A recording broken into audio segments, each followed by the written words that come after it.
Hi everybody, this is Will Bowen with today's JumpStart. Well, you probably know me because you know the complaint-free movement. There are so many millions of people, I think we're over 12 million people now, who have taken my complaint-free challenge.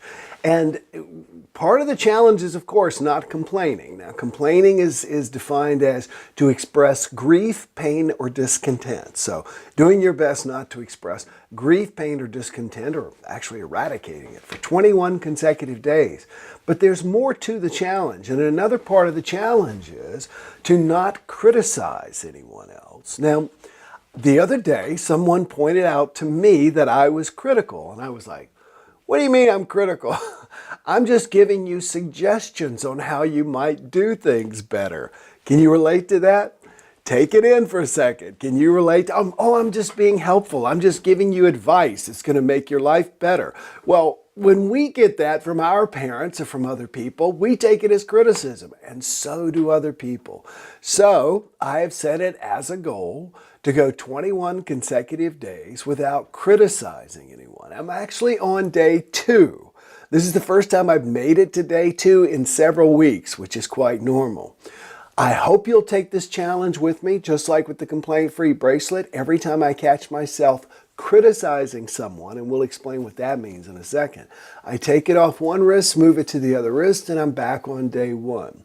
My goal is to go 21 consecutive days without criticizing anyone. Now, that's actually harder than you think, because when you look at the word criticism, which I have actually made no criticism right here, see it on my phone, to express an unfavorable opinion. I want to make sure that I am not expressing an unfavorable opinion. Wow, how do you do that? Well, you simply talk about what it is that you think is good. It doesn't mean that you hold back if somebody asks you what you think of something, but it doesn't mean that you lambaste it either. You simply state the facts. The other day, my wife asked me if I liked a particular show that she wanted to watch that we were watching.